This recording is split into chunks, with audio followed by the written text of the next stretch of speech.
sebuah tempat betul untuk para sayang si anak-anak. Jika di batoi di rantau sakit jo sanang di tanguang Surang jauh nyokang kuang di kota silau ayah jamane aco mamaya pati hanyoy itu jadi pamenan antah pabilo nasib baru hello laba garitangan pulihan dengan kamuang nantinya.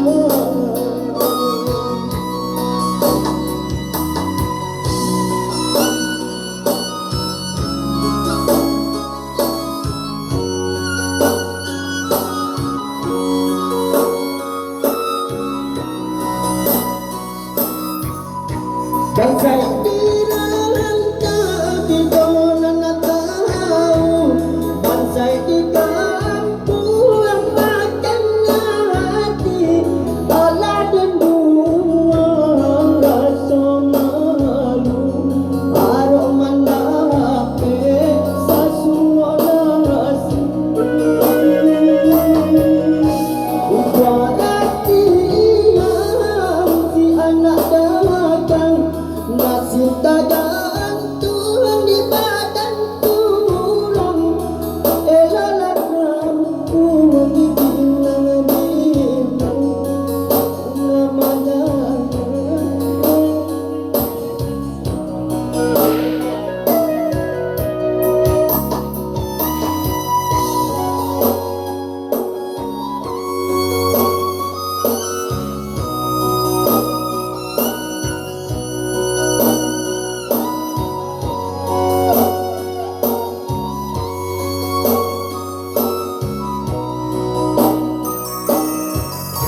Jika di batoi di rantau sakit jo sanang di tanguang Surang jauh nyokang kuang di kota silau ayah jamane aco mamaya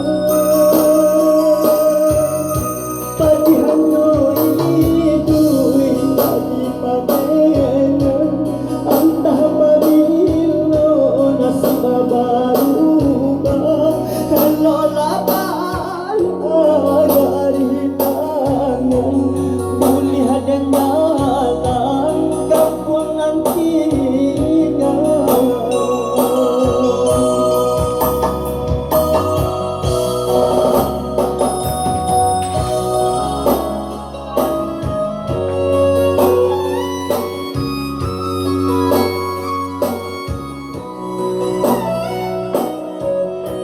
Dan saya bilang tahu tidak tahu dan saya di kampung makan hati alah debunga rasa malu arok mandape sasua nasi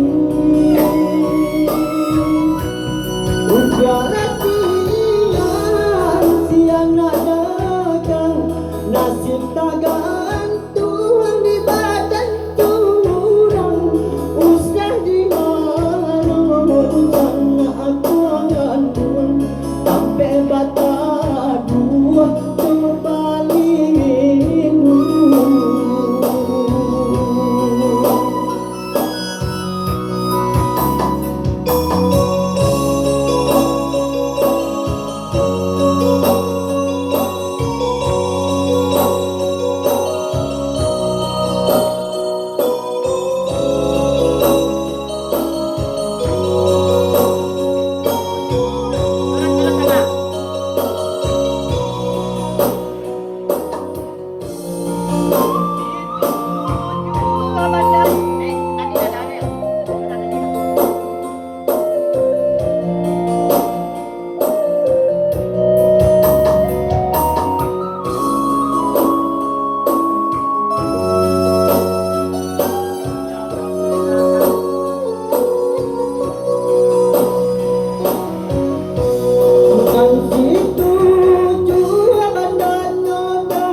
yang dirantau